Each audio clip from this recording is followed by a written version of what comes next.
Dreaming of owning a property in a prime location with great proximity and fantastic neighborhood?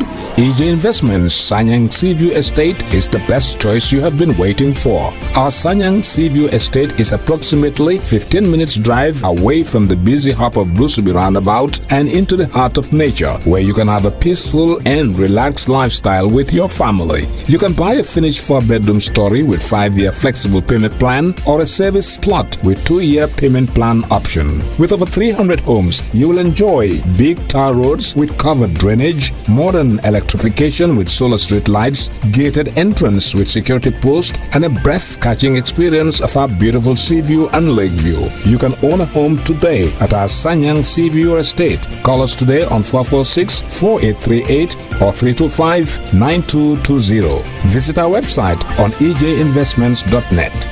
EJ Investments, first in property.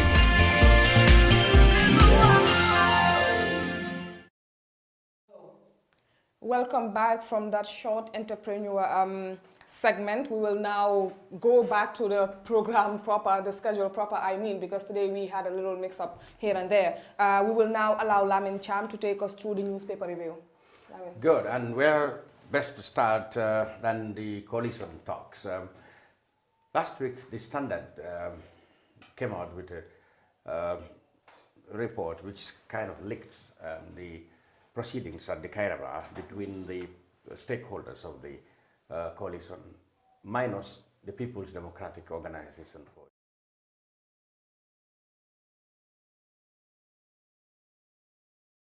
We also confirmed that UDP at some point representatives marched out of the talk because they would not agree with the amendments of the agreement before all the parties signed the initial agreement, which states that the transition president should only be around for 3 years. What does this tell us? And especially, of course, what does it mean now, 5 and 3? Does it still? And for me, it doesn't change the fact that Barrow would like to go for another term, which to me I think is a bone of contention between him and many people. That's a whole nother thing, but first of all, does the agreement even exist? Because we don't know. People like Ahmad Ba will tell you it doesn't exist, there is no paper that was signed. So does it even exist in the first place? There was an agreement, but it was not signed. Yes. It was not signed. So does that make it an agreement, or is it just? Well, it's an agreement in principle, because if you come together and say, we have agreed to this, even by verbal agreement. What makes it binding? That's the problem. That's the question. Well, it's not binding even when you signed it. Yes, it's not not legally anyone, binding. because there is a higher law, which is the Constitution, that overrides all. Well, that's what people who really care about moral questions don't want to hear. Yeah. An agreement is an agreement. Yeah, it's an agreement, though, but it's not binding. Yeah, but why you can force me to accept it. That is because the people who actually made the agreement have chosen to be morally bankrupt and abandon what they have agreed upon and chance on anything to click on to justify the abandonment of the agreement. Is that not the case? Yeah. I think the question I will follow this up with is, was the coalition meeting even necessary in the first place? What could it have changed? What influence could it have at this point? Doy's argument, exactly. Yeah. Doy's sentiment, exactly. Which is? That, is there any point talking about coalition when in the whole exercise, the whole history of the government has not been coalition-based? No, the coalition, in fact, there was no coalition. There was no coalition after the election. The coalition was before the election. After the election, that's in fact, not in principle, in fact. Because one thing that the coalition said was, says the person we are going to select will be nominated by people, 70 delegates from all parties concerned, and in the 3 independents concerned, 1. 2, this person selected will resign from his party and contest. And 3, they will all come together and campaign on that person's platform. You understand?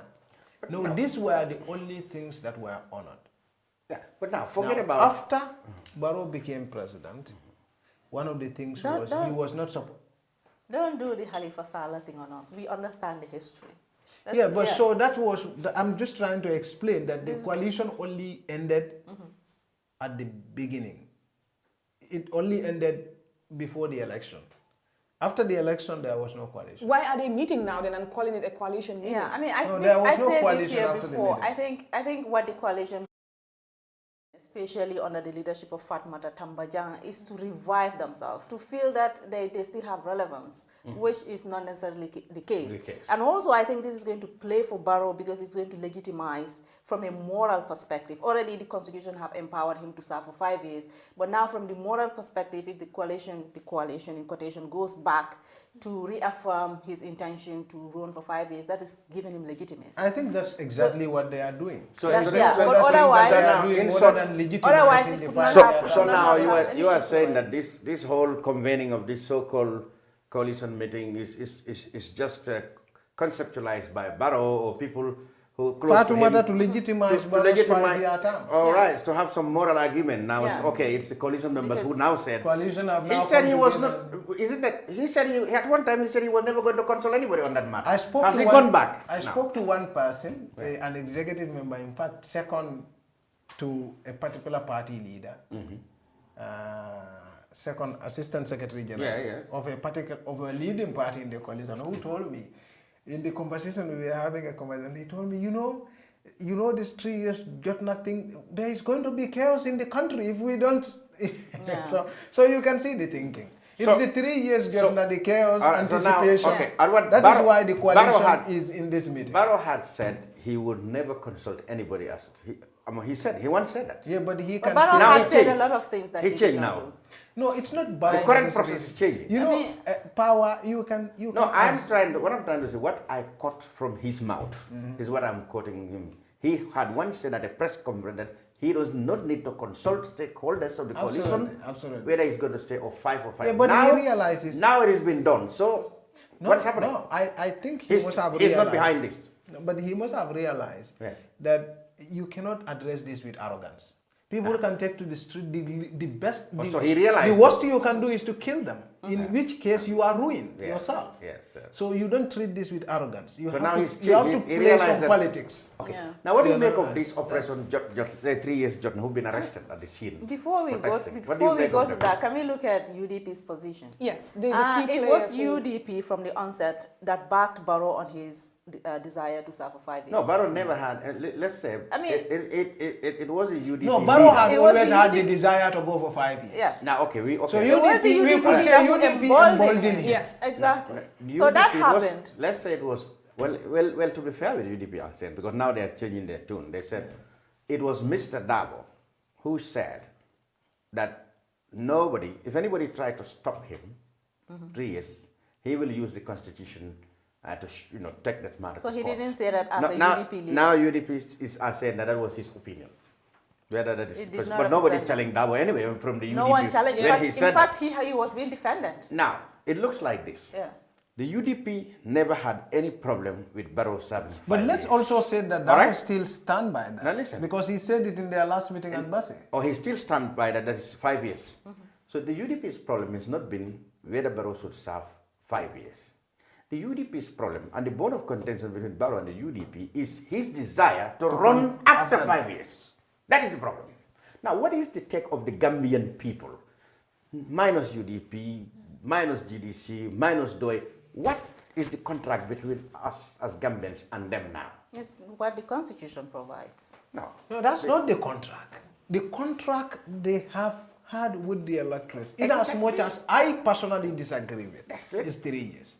I don't agree with 3 years, personally. All right, but then the agreement is twofold. But this is the contract they've had with the and this is what they should honor. But that contract too is twofold. I personally don't agree. The contract is twofold. I wouldn't call that a contract. It didn't stop at a 3-year transition period. It says the winning candidate of that coalition will not contest this immediate elections that come after. Yes. So now, but if, and that's a very small if. Barrow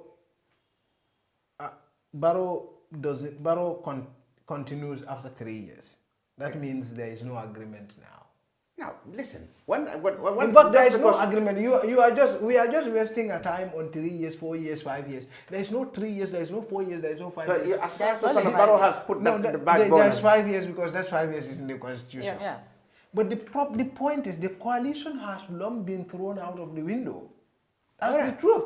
Because the president, even the appointments, the coalition was not meant to create an executive president. Even it was unrealistic, to be honest. Here's the thing. I wouldn't say that was a contract, but I would say that there was a moral agreement between the elected and those who elect them into office. Now, the grounds that we have to tell Barrow to step down would not be based on the constitution, but it could be based on the fact that they have deceived us. Okay. Right? That's a contract. They have deceived us. But that's a contract. If you come to me and say, it's not do necessarily this, a contract. no, you come to me, Nyima, and say, give this to me, and I will do this for you. A contract is supposed to be binding. It's not. Now let's But this one is binding morally. Let's move on with an editorial from Foria. Okay, we haven't had Doi on this matter, but at least we suggest that the editorial from the paper which is close to them could actually imply what they think of it. There ran 2 recent editorials. One, they said Mr. President should do the respected thing to do, which is the honorable thing to do, which is why come to the people and tell them why do you think you should go for 5 years. Exactly. And that he is going for 5 years. And the other one is should all of them be blamed for Barrow's reneging on his promise? That's what the other editorial. All of them should be blamed. Well, what do you make of it? All of them. Why? Why should all of them be blamed? Why should all of them? I don't think so, because they are as deceived as we are. Why do you think it should not be? Tell me one party and tell me, and I will tell you their contribution to the creation of this. For example, Doi had from the beginning said the contract between the people, the promise was 3 years, and there is nothing stopping the president from resigning after 3 years. Yeah, but they always stood by those they laws. also play a role in creating. But how? Why? How? See, the basic thing is that Barrow had been very much left alone to the UDP at the beginning of the coalition. Left alone, you know. No, yeah, because you see, there were a lot of disputes that happened between coalition partners, and it began with how do we do the election of the National Assembly, right? That was the beginning. Now that confrontation, but even before that, who takes what in the executive? Yes. You understand? But we didn't have that in the agreement. Was that in the agreement that each party should take this, take this? It was in the agreement that it was in the agreement that all appointments are going to be done in consultation with the coalition secretariat. Yes. And the firings are going to be done in consultation with the coalition secretariat. Right. The coalition partners did not create even that coalition secretariat. No. So that's a problem. You understand? So Doi has now you cannot tell me Doi does not have a role in that. That's a failure. So Doi should have. Now, coalition was supposed to have a mechanism for checks and balances. And that mechanism was supposed to be the coalition secretariat. That was the one that was supposed to be helping to coordinate the appointments and the sackings and all that. Now, of course, they can't be forgiven because they came to power in a very chaotic situation. But what about if the whole idea has been thrown around? You cannot tell me that they don't contribute. I wouldn't. If the whole idea has been thrown out, because after the presidential election, immediately went to the parliamentary election, and the whole idea of coalition died there. That is what I am saying. So what now, how do you say one party is responsible? But Doi's position was for them to contest as independent. No, but was coalition independent. What happened to the coalition secretariat? I mean, between December and April, you think there should have been a coalition secretariat? Yes, in fact, after coming to power, there should have been a coalition secretariat. And the other argument, perhaps, that you have at the back of your mind is why didn't they take positions in the executive, in the cabinet? Yes, you only have evils and lesser evils. So you mean if they are both evils. Well, I wouldn't. According to the foreign editorial, you cannot blame the whole family for the misbehavior of one son. No, here's it.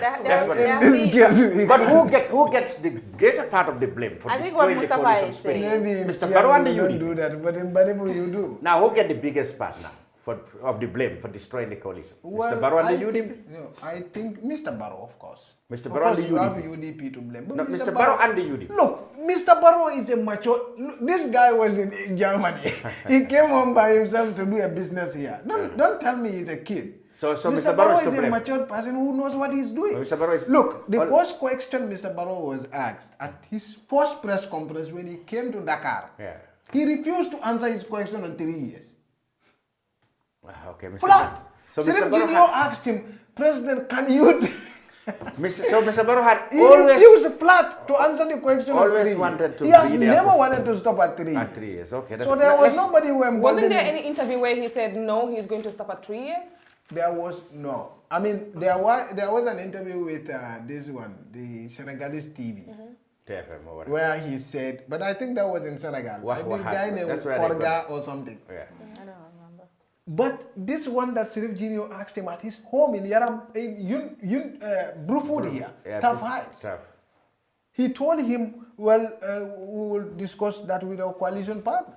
Later he said at the press conference, later he said, he's not going to discuss. Later he said, we will take it to the Gambian people. And then later he said, I will not consult. So Barrow has always made up his mind.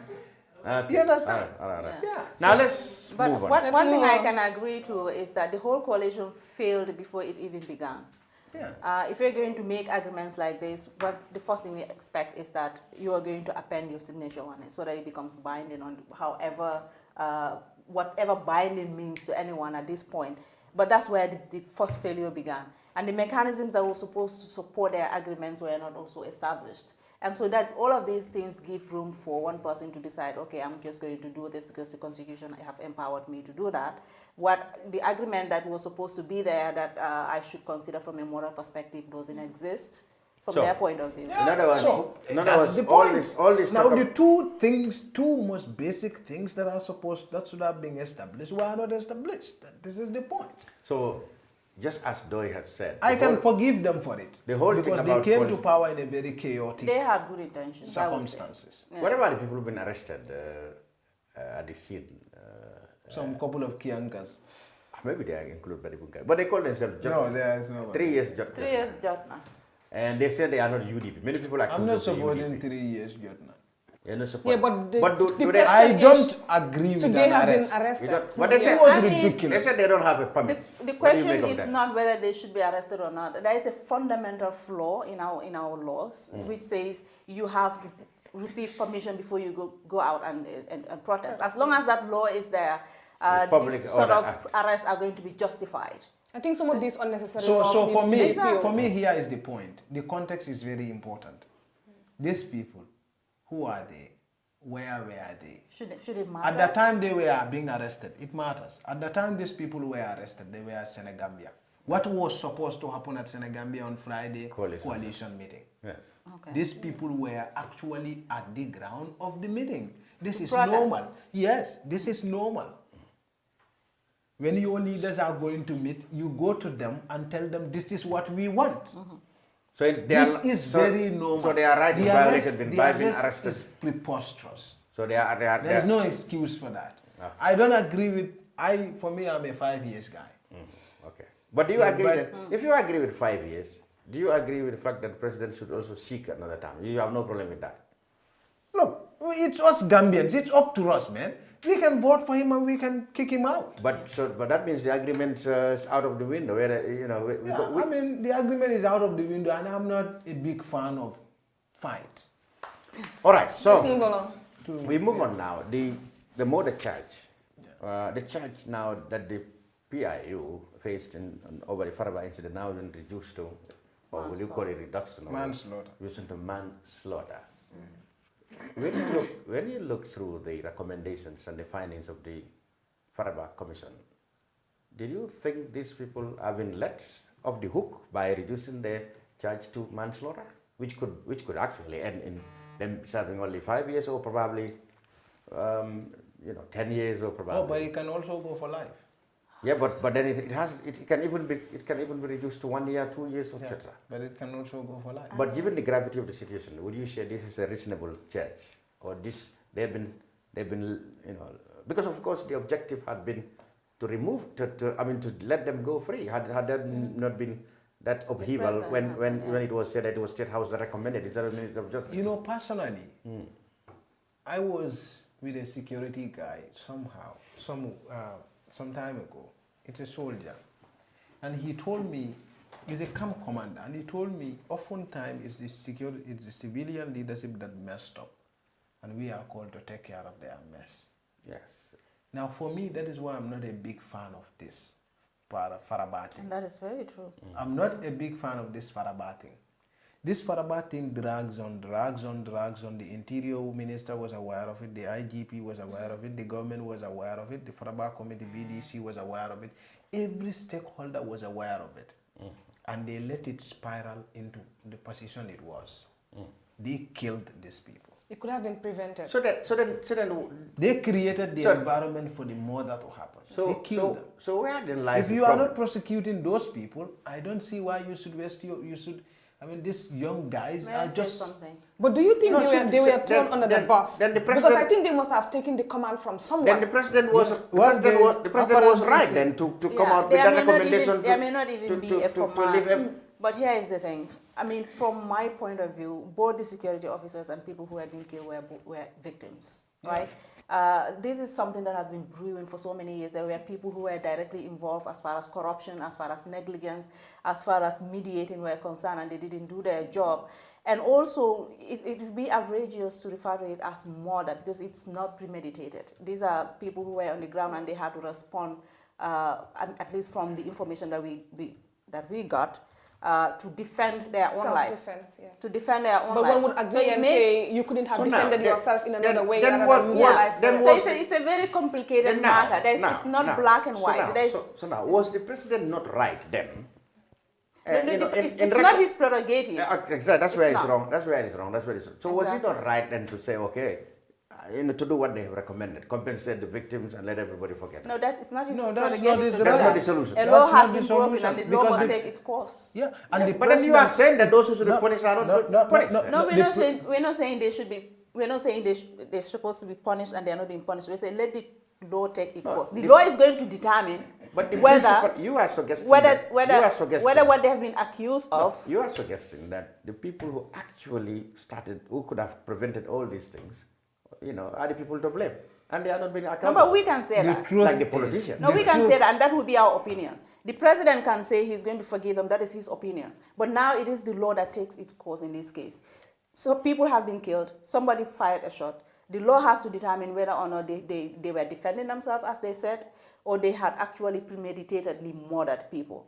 And when the law takes its course now, depending on all the evidences that is available, the president can now decide whether to forgive them or not. And we can decide whether or not they have been rightfully, if, for example, they were convicted, whether that was the right thing to do or not. But at this point, our opinions are just our opinion, but the law takes its course in this matter. What do you say? Well, for me, there are people who did this Faraba incident, and one of them, in fact, is the Ministry of Interior, Minister of Interior, and the police. Well, who have met these people. The police chief resigned. They met these people time and time again and didn't do anything. And the president that knew also what this happened, this has been reported in the media time and time again. There have been meetings. Even when the current interior minister was the governor at Brekama and the West Coast. Is it West Coast? Yes, he was. Yeah. I mean, this thing, he presided over meetings on this issue. So you could see, why would they have let it go up to this position where it is right now? Yeah. Until some murder happened. And it seems as though we're not learning our lessons, because what has happened in Gunjuru did not just happen, it was a perennial issue. Yeah. This has come out in researches, it has come out in documents that the government even used to seek for funding from the donor communities. Yeah. And the land dispute cases are coming up every day. From Manduar, we're hearing about it, Busumbala, we're hearing about it. So many other places, and nothing is being put in place. About legal matters. The president is reported to have committed a life sentence of 23 death row inmates to life in jail now. What do you make of that? Just after coming on the heels of the president of Amnesty International, was it a show to assure Amnesty that, look, I mean what I said, or what do you mean? I think Barrow sometimes messes up, but he's a good guy. Sometimes he messes up, but he's a good guy. I'm talking about the... I'm trying to say he did a good thing. some of the people whose sentences have been committed are said to have committed heinous crime, gruesome murders. Yeah, but it doesn't matter. What's the point killing them? So I mean, they can be in mind too. Because, you know, the thing about killing people is that you may kill the wrong guy. You know, court systems are not always perfect. perfect. Yes, we have. It's not always justice delivered. You know, sometimes it's injustice. So when what you do is to kill the person, you may kill the wrong person. It happens even in the US. But happens all the time. Yeah. But this whole thing didn't come up until now, after amnesty came. Is he just realizing? Yeah, that? it must have been a reaction to a meeting with Amnesty. Amnesty, okay. And also the report Amnesty gives. Because you have to understand that anything human rights, Barrow has brought us a very big budget. Yeah. And part of this budget is going to be funded by the donor funding. And the donor funding is largely right-based. Yeah. Anything human... Can I ask this question? Yeah. Do Barrow does he have the powers to declare whether or not a crime is going to be punished by either a death penalty or life imprisonment? No, but he can commit death sentences. He can commute, after sentences are done, he can commute it to life. President can commit it. President can do that, as he can pardon people. Yeah. All right. So that will do for it. So the helps are right-based. And you don't want to, when Amnesty issues a human rights press release, it's red. Yeah. It involves and policies. it has implications. It has implications. So you don't want to actually mess up much. Thank you, Lavin Chow, for the newspaper review. Nima, do you have anything trending on social media before we move along to our hotspot segment? Yeah, I think that has been mentioned already, except for the protest that has happened yesterday and the 15 people who were arrested. So there have been rounds on social media where people have been blaming the UDP, and the UDP came out to denounce those claims, to say that they are not behind the protest. Apparently, no one knows at this point whether or not they were in fact UDP supporters. But that's what social media is bringing out. So there are people who are saying it's UDP, and there are people who are defending the UDP to say that it's not. I think the truth is that there were UDP supporters. Not they were UDP supporters, but they are aware. They are aware. Like, I know one person who supports UDP there. One person in the protest who supports UDP. We know that there was a movement. Before this, there was a movement that was brewing that called itself 3 years Jotna, even before UDP disagreed with Exactly, Barrow. yes. So, but also, this 3 years Jotna thing, I think people try to make cheap points out of any major thing. And it's not helping the Gambia. You are against 3 years, so anyway. I'm against 3 years, but that doesn't mean that I would support any violation of someone's right. Yeah. The truth is that this doesn't necessarily need to be a UDP sponsor. Yeah, I think I know that the reason why people call it a UDP supporter, it's because we have come to associate politics with tribes. Yeah. And the audios that came out where people were speaking Badibu Mandinka. Oh, no. And so they could be assumed to be It was a Kia Mandinka and the Bolongono Mandinka. I think what really has clouded many people's judgment now in Gambian politics is their affiliation to political parties. Because I have seen that even those who naturally, from the very beginning, does not consider Barrow as a good presidential material, have now become to change their stance because he quarreled with the UDP. So I have seen that, you know, the people have, because of their own opinion about political parties who form the coalition, they are happy that UDP is out. They can now warm up to Barrow, even though at the beginning they are the one who said Barrow doesn't have what it takes to be president. Well, so you see, you wonder who is quite neutral, who has the interest of the country, who would say, look, from the very beginning, I think Mr. Barrow doesn't have what it takes to. But because he's quarreled with the UDP, now I'm warming up to Barrow. Because he quarreled with Doi, and I'm a Doi supporter, now I'm very happy now. With all the things you know about Jammeh, what was the difference between him and the coalition? Wasn't it 15,000 votes? 18,000 votes. 18,000, that explains. I mean, why would anybody even vote for Jammeh regardless, with all the things he did? Yeah, but... Things you know. Yeah, no. I mean, with all the things that are coming out of the Janneh Commission. The TRRC. Yeah. But that's Gambia for you. Gambia is a highly emotional environment where people are always very angry. and emotionally attacked. They take their emotions to take Yeah, the emotions best in of every them, basic decision they and make. their judgments are clouded. So the national interest or national picture is often not seen. It's just my party affiliation, Yeah, and that's it. and that's it. All right, now we will move along with our hotspot segment. This week we featured Universe Fitness Center located at Bruceby. Let's take a look at that and we'll be right back.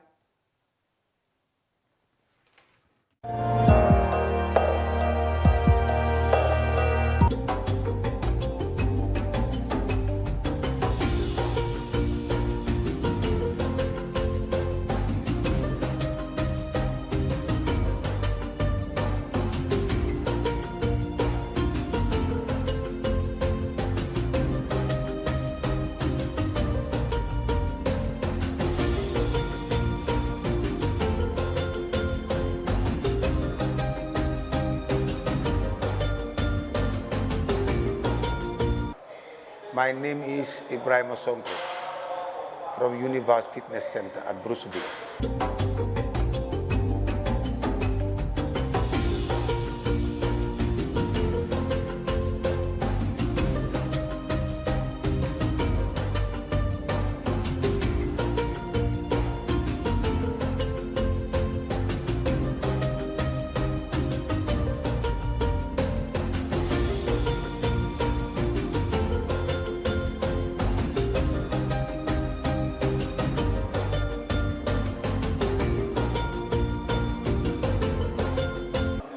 Well, we offer weightlifting, bodybuilding, powerlifting, cardiovascular exercises ranging from aerobics, step aerobics, stick aerobics, spinning, a lot of. What is unique is we have very good trainers. We have very good trainers and they're very kind and friendly to the customers. And we are like family with the customers. So it's different from when you go to another place. It's not like a business place, it's a family where everybody meet, especially in the afternoon. A lot of people come here, we train, we talk, we laugh, and then everybody go. I just want to inform the people that everybody should come and train, and this gym is a professional gym because some of the top athletes in the country, even including Bakari Papagasama, the Gambian referee, also trains here.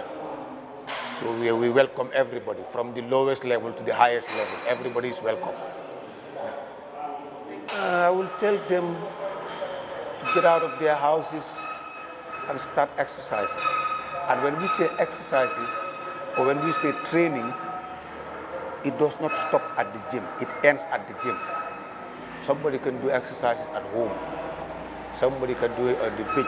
Somebody can even be walking in the street on his or her normal businesses, reducing the amount of times you go inside a car. So coming to the gym too, you can do endurance exercises and all. But a lot of people, especially as Gambia is concerned, if they talk about the gym, all what they say is people who are going there to build big muscles. No. You can do all types of exercises here. As you can see, we have a hall.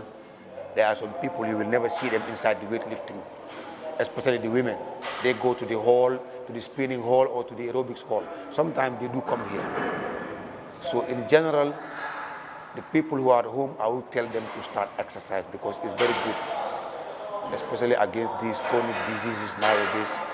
An example of diabetes, hypertension, you name it, they have too many. Exercise will not stop them, but it will reduce them if you have it. If you don't have it, it might reduce the risk of having it. We open Monday to Friday from 7 a.m. to 10 p.m. On Saturdays, we open from 7 a.m. to 9 p.m. On Sundays, we open from 10 a.m. to 2 p.m. So we open 7 days a week. The location is just Bruceby on the highway going to the airport, just like 400 meters away from the turntable, on the direction of the airport. The numbers you can contact on us is 204-0024 779-8781 7789-8781, and my number is 204-0024.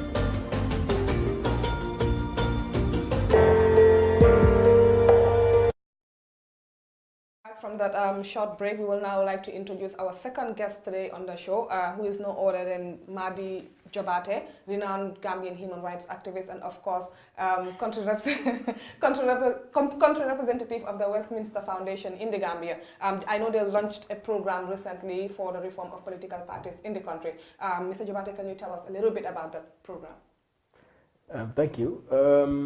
The program was a seminar which we call Inclusive Politics.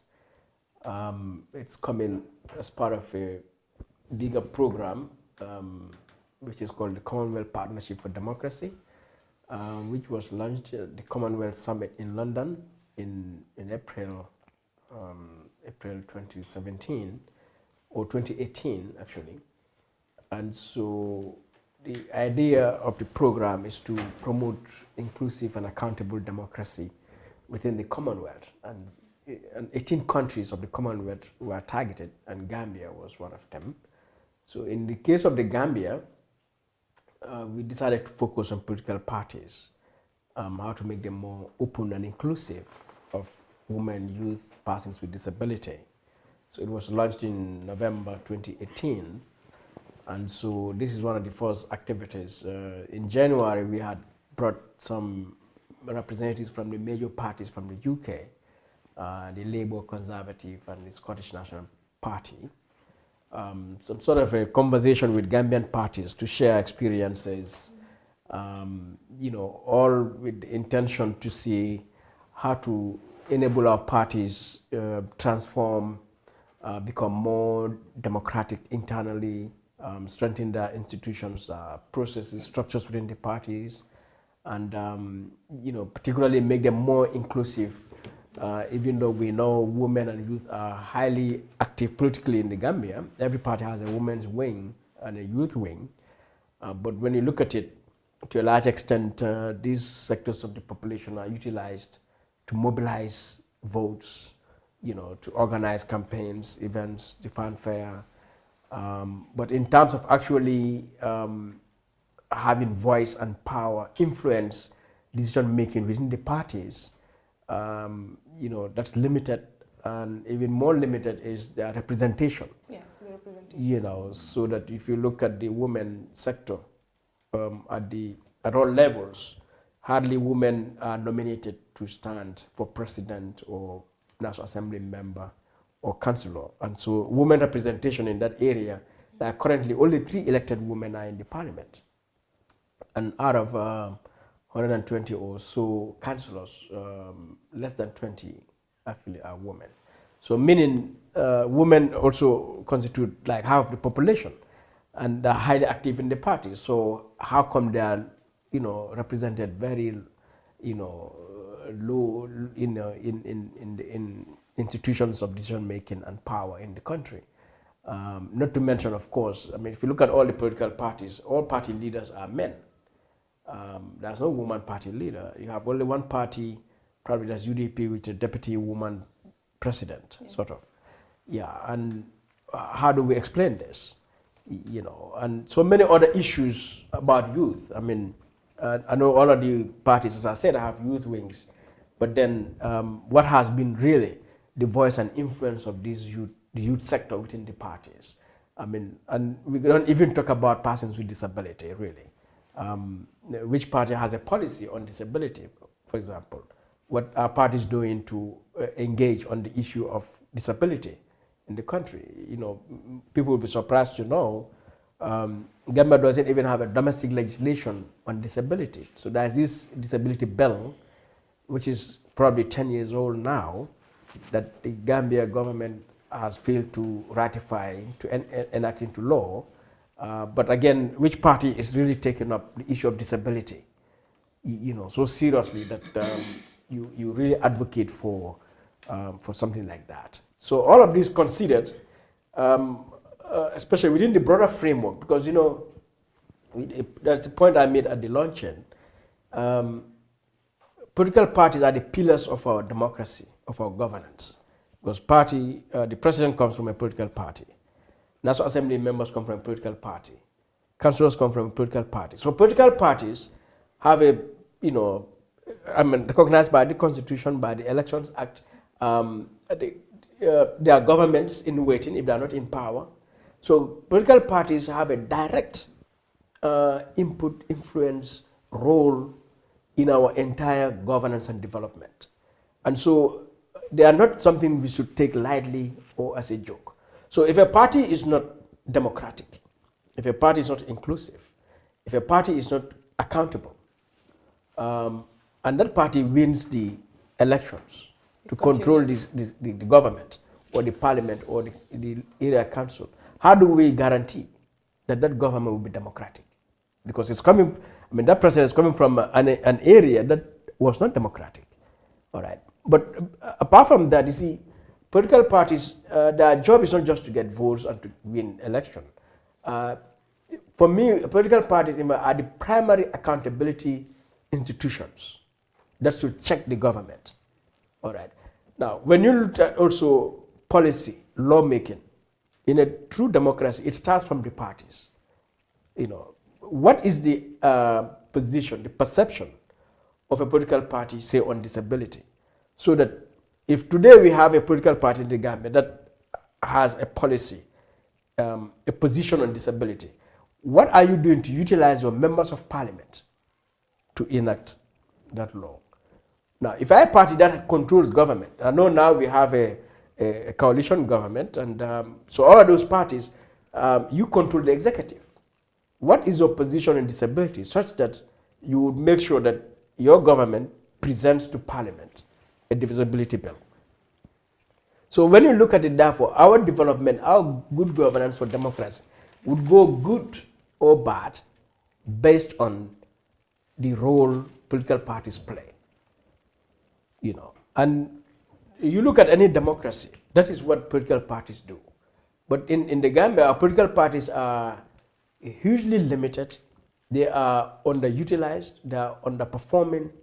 And so long as they do that, it means our democracy will be retarded. So we need to ensure that our parties become active. And to become active, it needs to be inclusive, so that all issues are in the political parties, that political discourse touches on all issues. So this is the very essence of this program. In practical terms, what do you seek to improve in our political parties? What is wrong with our politics? Yeah, our politics is still hugely limited, conservative, and weak, because our political parties are weak. Now we talk about system change, and everybody focuses on the government, on the president. But I tell folks, you see, system change actually should start from our parties and pass through the National Assembly, because our parties, especially our main parties, they all have representatives in the parliament. So what is really the position of our parties regarding the good governance of the Gambia? And are they putting themselves on that path to strengthen the good governance of the Gambia? Are they holding this government to account? This government, for the past 2 years, like the previous government, you see multiple abuses, excesses against the Constitution, against the norms of democracy, of good governance. But political parties remain silent. Even if they talk, it's half-hearted. They don't go the extra mile. And consequently, it means our government is not being checked, it's not being engaged, because political parties are failing to do that kind of thing. So that has really weakened our politics, has really drifted our politics away from addressing the fundamental issues of this society. So what we want to get out of this, or what we want our political parties to be, is first of all to be democratic. How are our parties transparent within themselves? If I'm a member of any political party in this country, as a member, what do you know about your party? You go to any political party, any citizen in this country, like yourself, ask the guy, the person, you belong to a party, yes. What do you know about your party? Apart from the basic stuff, that, my party, generally, this is what we stand for, this is the leader, this is, but really, how much have your party spent in the last National Assembly elections? You realize many members of our parties don't know that. the issues that are happening right now. What is the position of your party? So you would hardly, you go to the website, some parties don't even have a website. Some parties don't have a publication. Some parties, right now you should be able to get, from some source, information about a party on the fundamental issues that are happening in not just in the Gambia, but around the world. So are these available? And why are they not available? Because a party should be operating like a government. But if you go to the democratization aspect of it, you will have more controversial issues like leadership selection, how they select the leaders. Yeah. So in fact, do we have one leader in for 20 years? All the political parties, some for even 40 years. Yeah. So all of this, that's internal governance. That's what I was trying to say in terms of internal governance. How do we make our parties participatory, broad-based, democratic? So we have party leaders, they have national executive committees, they have women and youth wing, and usually you will see the same individuals holding those positions, for long. And they hold congresses, but that is the case. And these structures also, how independent are they? Like the youth wing, how much do they influence, decision making within their parties? What power do they wield really inside their parties? As we see in other democratic, political parties in other democracies around the world. So there's a lot that needs to be done with our parties. And for me, essentially, really, if you're talking about the democratization of the Gambia, we can have multiple places to start from. But I think one of the most instrumental places to start from is from our political parties. If we have our political parties become really, democratic and playing the role of political parties in a democracy, we could have addressed a lot of things in this country. Probably we could have even avoided the First Republic, PPP spending 30 years. You could have avoided a dictatorship, if our parties really played their role. And we could have avoided all of the mess we are seeing in these past 2 years. And so for me, essentially, since independence, Gambia is failing, first and foremost, because our political parties are failing to play their part.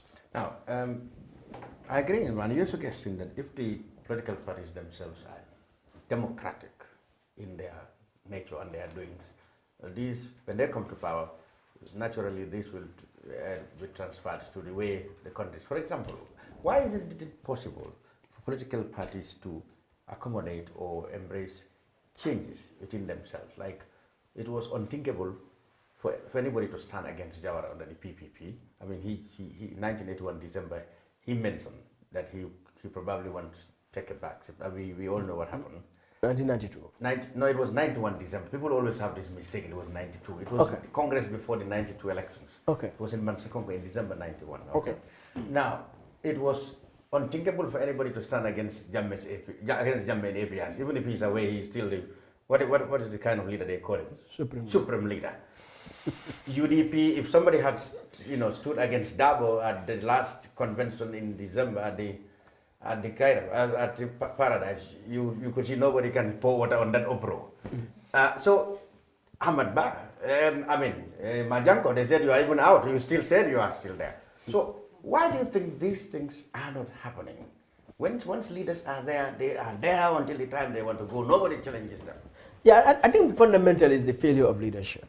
Like Jawara should have advised himself long since, before 1991 or 92, that after independence, as president from 1970, I'm going to serve 5 years. I'm going to serve for 10 years. To generate democratic norms, democratic standards, democratic practices, to, bring them into your party, institutionalize them, and respect them. So I think Jawara failed in that aspect. And because you are in an environment where there's a huge political ignorance, political awareness in the Gambia is hugely low, coupled with strong feudal, religious beliefs that are inimical to democracy. So that ultimately those beliefs, those practices, our socio-cultural and religious beliefs and practices, they favor authoritarianism, And so if you wish to therefore be a dictator in the Gambia, in any setup, it's very easy because there's a fertile ground for you to be. So that when Jawara even said, I want to step down, some folks feel no. And some folks feel they have some level of respect for Jawara not to oppose him. Because the whole idea of political awareness is so low that opposition is conceived in terms of enmity and all of those things, or disrespect to those leaders. So nobody would challenge Usainu Dabo, nobody would challenge Ahmad Ba or Sidia Jatta or all of the other party leaders, because you have some sort of reverence also for them, and so on. But it is now up to those leaders to realize, look, I want to nurture democratic culture. So I'm going to institutionalize certain norms, certain standards, certain structures, certain processes, just to ensure that democratic practice builds up, grows up, in my party. So I think leaders fail to do that. And until today, you talk to all of these parties with leaders who are still there, leading their parties 5 years, 10 years, and more. They will give you very flimsy excuses. It's the people. Yeah, I mean, it's the people. But no, you have to bear in mind, look, as a leader, one of your legacies, from me, your fundamental legacy is produce leaders. If a leader cannot produce leaders, you are not a leader. And to produce leaders requires that you create independent institutions, structures, processes. Have them in your party structures. Look at your constitutions, your bylaws, so that independently, through the normal course of things, this party would be evolving. Leadership would be evolving, and as leadership evolves, that's how you start to build leaders. So that today you'll take any of our parties. You wonder if this leader is out, which individual is there that can command the respect, the attention, of all members, to unify all members. And if it is not there, it's the failure of the party leaders. To unwind something. So, So this conversation about democratizing the political parties is nothing new. I remember just last year, IRI did something similar to what you guys are proposing, where political parties were invited, the IEC was invited, and we had discussions around this, and political parties were advised what they needed to do to democratize the parties, which includes having term limits, for example, to have representation across all spectrums, and so on and so forth. So what do you think the seminar that you're organizing for this would accomplish in any way that is different from anything that preceded this program that is going to allow for change to happen with political parties? Yeah, maybe we're not trying to do anything different from anyone.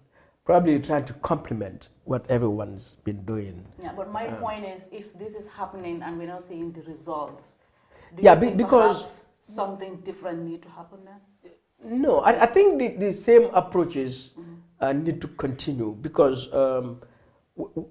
you can look at it in this way, that we are very deep down, and to come up is going to be tough. And we are deep down because like one, political leadership, awareness is low. Two, political party leaders are not being innovative, proactive. And of course, three, the wider society, the way it is, and the way the parties are structured, to sort of ride against that, to change that, is a huge thing, because fundamentally you are talking about a cultural revolution, essentially. And that is a tough job. So IRI needs to do what it did. WFD, we are doing what we are doing. I think we need many more players, and not just many more players, but WFD, like Westminster, has to do this many, many times. IRI has to do this many, many times, because what we are up against is huge, all right? So we brought the youth, women, and persons with disability members and mixed them up with some civil society, groups, to discuss the issue of political inclusion. And 50 people, that's that's too small. You know, you need to have hundreds really, you know, engage with these ideas. Because when we had this seminar, it was 5 days, and issues came up. And the discussions were so heated, but respectful, very heated. A lot of information was new, a lot of ideas were new to individuals, and there was resistance. But you can see eventually, in the course of time, people begin to realize, okay, because also this is what people are used to. This is culture. People say change, but they don't want to change. You know, so all of those things were there, so that you realize that that seminar alone is so insignificant. You know, but it's a good starting point. What IRI did is just one of it is not just significant. So we need to have many of these. We need to, we hope, because one of the things, the outcomes we came up with in that seminar was, the last day, we did action planning. That we don't want this to be another seminar, workshop. Gambia style. You go home. So which party, we put parties together. You know your party, you know what's happening. So do an action plan. How would you promote inclusion, openness, accountability, transparency in your party? As you are not the top leadership, we are just youth, women, and persons with disability members, even if you are the youth wing leader or so. But how would you ensure this happens in your party? So next, we're going to follow up with those groups to see in practice, how do you do this? And you know, is there a way WFD can support you to make sure that action plan, you know, is implemented within your party? But next, we want to also, at one point, bring party leaders themselves also together. You know, as really the persons that have the authority to decide, that are in positions of leadership, to also look at this, you know, hopefully have the chance to enable them to review themselves and be willing to bring about the change. So all of these are issues that we had discussed. But I said, one event is not definitely enough. It has to be continuous. We hope parties would also realize this, because one of the things affecting our parties in the Gambia is that the past 20 years is when we saw most parties emerge in this country. But that is the period we are under dictatorship. And you know, when parties are fighting dictatorship, just like when parties are fighting for national liberation from foreign occupation or colonialism, usually the standards of democracy, the values of democracy are limited, are reduced, because the main preoccupation is to fight for freedom. All right. Imagine ANC when they were fighting apartheid. There were a lot of practices that were undemocratic. There were a lot of things that were not transparent or accountable. But at that time, nobody cared about following democratic process, because you have this big animal you are fighting against, and it was a life and death issue. You know. Now, when you defeat that domination, that dictatorship, now parties cannot continue to operate in the same mode, because now you are not fighting dictatorship. Now your task is to build democracy. Now, this is why government parties have a huge opportunity today to say, okay, 20 years we didn't care, maybe one leader is okay, we have one leader, because centralized decisions have to be taken, you know, life and death decisions have to be made, and things were risky. You can bring that argument, we may take that for granted. But now we don't face that situation. So you cannot no more justify that Lamin or Madi should continue to be the head of that party. That, you know, because you're not fighting any more dictatorship. You cannot justify that we will forgo or sideline or downplay democratic norms and standards. No, you have to enforce them. So we expect term limits. We expect gender quotas in our political parties. We expect transparency, you know, release of financial reports. For example, it's now 4 months. No party has released its Congress resolutions. Why?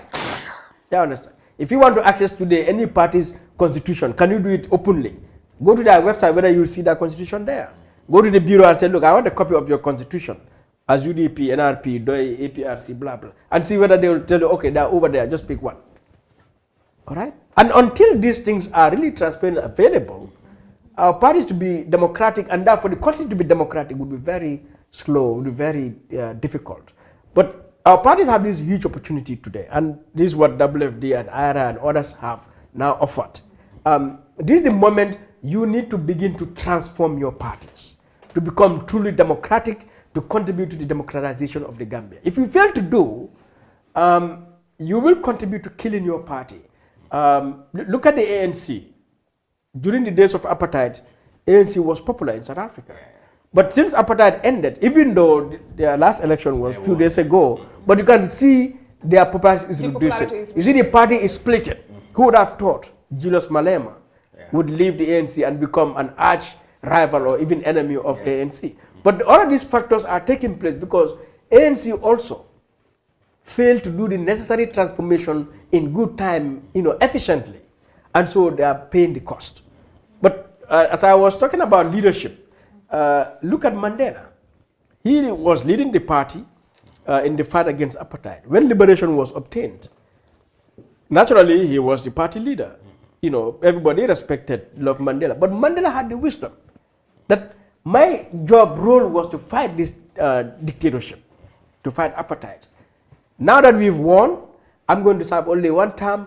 My job is not to build democracy. Let the others do that. And Mandela easily stepped down.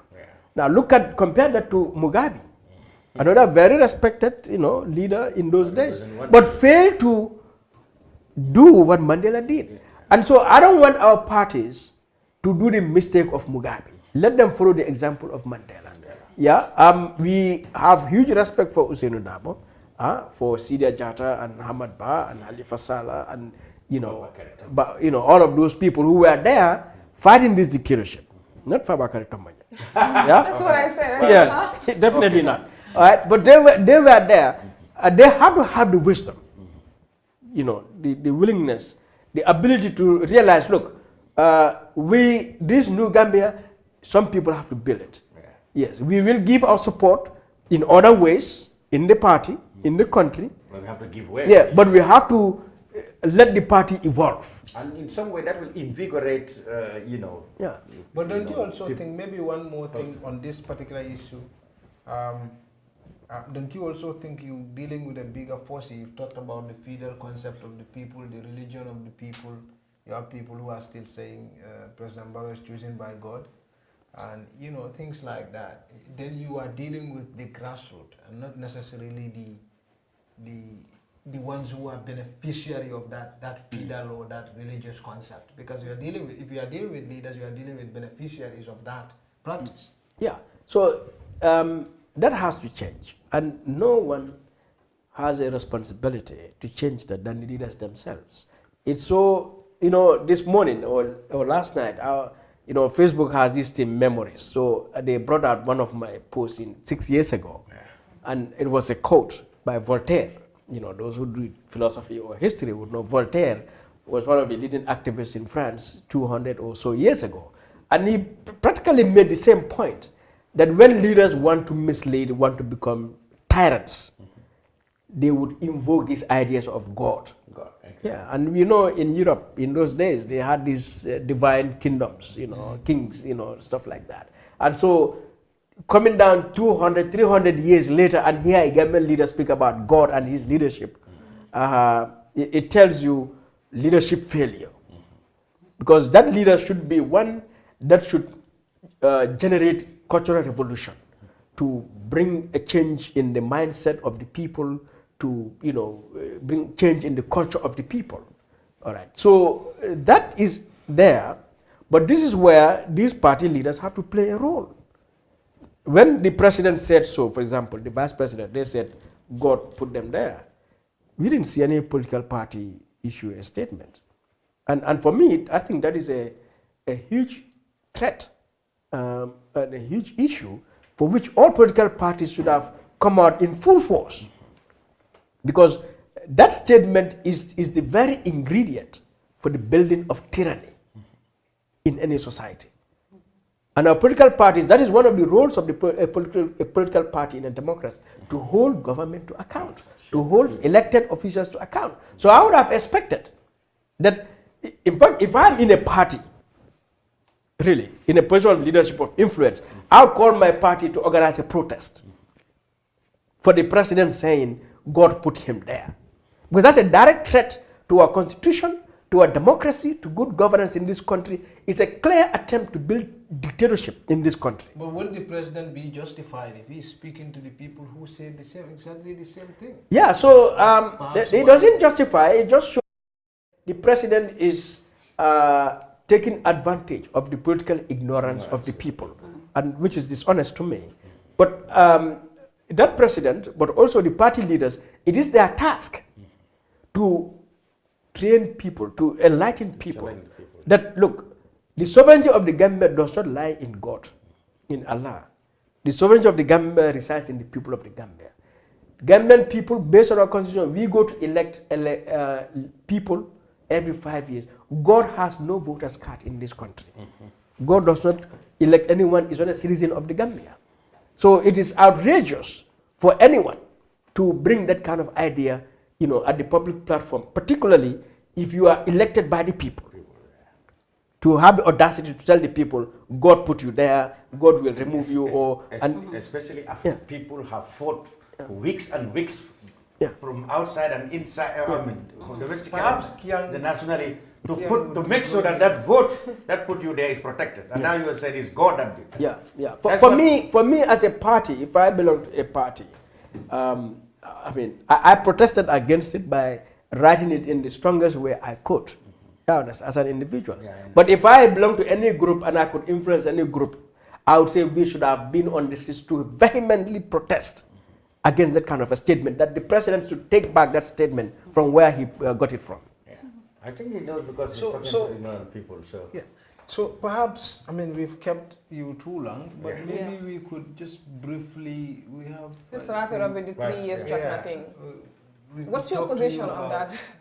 Well, personally, I think Barrow should step down after 3 years, simply because he promised it. He campaigned on it. He wrote it in his manifesto. And so, if we are seeking the mandate of the people, it is not free talk. You know what I'm saying? We know our constitution says 5 years. And Barrow is under no pressure not to serve 5 years. And nobody has ever brought any issue about 5 years. So it was out of his own volition. He came out and campaigned to the people for that. Simple. So we the people, I don't know about other governments, but me, he has to serve 3 years and step down. If he refused to do so, he would not earn my respect. I would not recognize him as a legitimate, as an honest human being, and he would have none of my respect and regard whatsoever. Because for him to abandon that agenda that he himself created, campaigned on, it will be so deceiving. Yeah, I understand. And then allow him to abandon that, for me, is a direct threat to our democracy. Because it means we are now saying individuals can stand up on a public platform seeking our mandate and lie to us. And then we accept it. And anywhere you have political leaders have the ability to lie, to make promises that they will not keep, rest assured your very life, your very right is under threat. Yes. You know, governance, democracy, human rights is not just about laws, it's also about values. Fundamentally, if it's about values, respect, responsibility, honesty, openness, transparency, these are values. These are the foundations on the democracy, on the governance. And when these values are eroded, have been disregarded, forget about institutions, forget about goods and services, forget about, you know, anything, everything. So for me, honestly, not just Barrow, but the entire coalition government should resign at the end of 3 years. This is what they told us. Exactly. Yes. And then we move on. What do you think of measures now, or talks among some of them to have it amended to 5 years? That same agreement, whether it exists or not? Yeah, I think that is good, but long overdue. You see, they made that promise. We did not beg them to make that promise. They made that promise, knowing full well what is in our constitution. To entice us to trust them. All right. Now, if they win, and now they realize they cannot stay for 3 years, they want to do 5 years, they should have convened a long time ago. Long time ago. To come back to the Gambian people with honesty, that indeed we the leaders, we had created an MOU and a manifesto, and we put forward a candidate before you on this basis. But now we realize we cannot do this accordingly. We want to go for 5 years. And we as coalition parties are coming to say, allow us to do this. And that would be respecting citizens. That would be demonstrating leadership. And I'm sure citizens, at least for my part, I would buy them. Yeah? But they sat down there. Until they quarrel. Until they quarrel. In fact, from the very first day, they abandoned their entire MOU. Exactly. Until today, now they want to come back and deal with this issue, fighting among themselves. For me, it just tells me Gambia lacks leadership. Yeah. Yes, I'm so disappointed in all the political parties of this country, in all the party leaders of this country for their failure. But listen now, Doi disagrees that they shouldn't be blamed for whatever people think of the coalition. What do you make of it? It is good to state your position, and I don't buy the argument like they didn't go to that meeting. I think that's unfortunate. For me, if I were in the party, if I have any influence there, I would say no, let's go and highlight the issues. All right. But apart from that, you see, Doi has not resigned yet from the coalition. No party did. And so here some parties would say there's no coalition and all of that kind of talk. No, you have not resigned yet. You have not taken practical steps to hold that president to account or the coalition to account. There's a coalition MOU. It has specified a lot of structures, processes in how decision making is to be done. You understand? And I think if you are a political party, you see that president or some members of that coalition going against it. It is one, to point out that you are going against this. Two, it's to use any mechanism that are there to challenge it. You understand? Three, it is to resign. To say, we joined this coalition on this basis. But since some members or all members are reneging on the agreement that we've made, we can no more be part of this and we are going out. Doi is yet to do that formal declaration.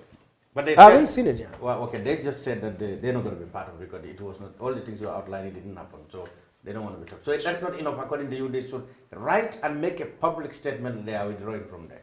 Yeah, well, they didn't say they are not going to be part of the coalition. They said they are going to be part of those meetings at Senegambia or at Karaba. Yeah, but if they are not part of that, so what are they part of now? Well, so this is it. So we have a situation where people, some say there is no coalition. People have spoken disparagingly about the coalition. We don't know where things stand because there's a quarrel among themselves. So what I can tell is there is just a quarrel. But until somebody comes out formally, to say I'm not part of the entire coalition, we've resigned, then I would say we still have a coalition. It's just that they are quarreling, but the coalition is not dead, and it's normal for a group to have quarrel among themselves.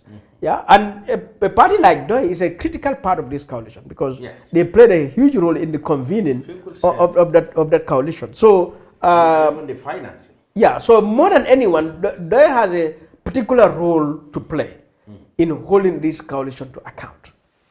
And so I would expect and I would advise the party leadership to undertake that. To address these things, more formally and fundamentally.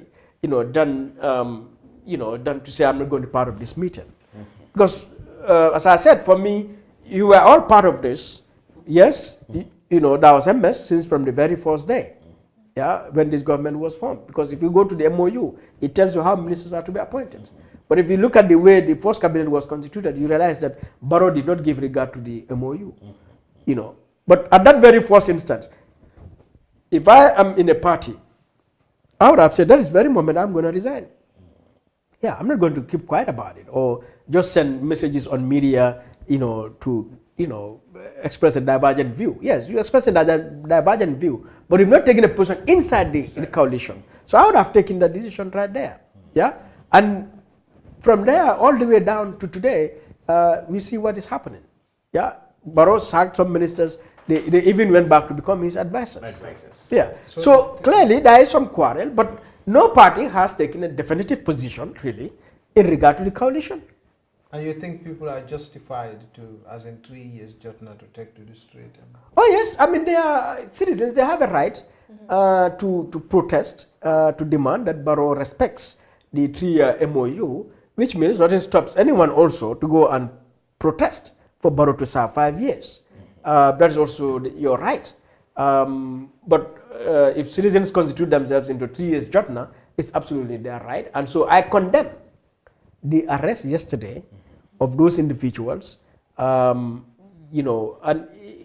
this is really serious because I was on a platform yesterday with the Minister of Justice on GRTS.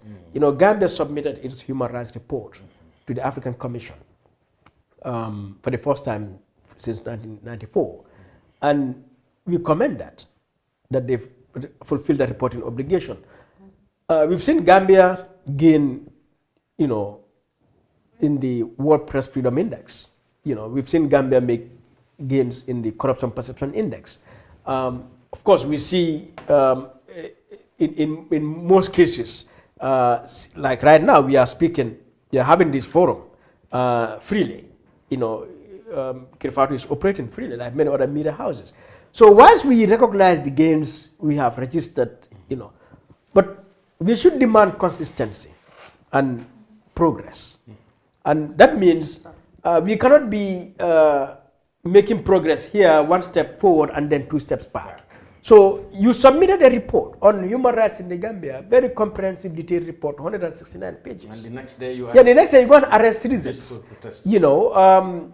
for peacefully expressing themselves. Why? So I think there has to be consistency to enable the country really become a democratic society. So I condemn really that arrest, and I was shocked this morning to read that they've been charged with some outrageous colonial offense. I mean, what is that? So for me, it tells me the struggle for human rights in the Gambia is huge. It's still a lot of work to do. Yeah. Right. So I think that's about it. That's about it. Thank you very much, Mr. Madi Jobateh, for coming to our studios today. Well, I guess this now brings us to the end of this episode of The Brunch. Do join us next week for another exciting episode. Thank you very much for watching. Bye for now. We said to 30 minutes we were. Dreaming of owning a property in a prime location with great proximity and fantastic neighborhood?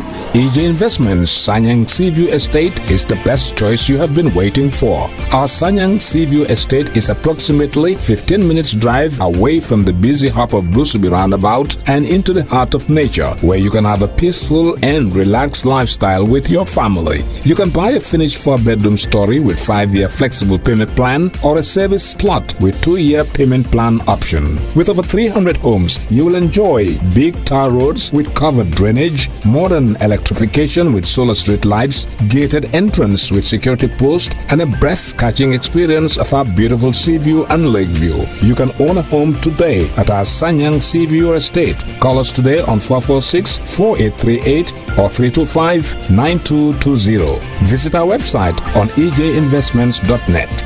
EJ Investments, first in property.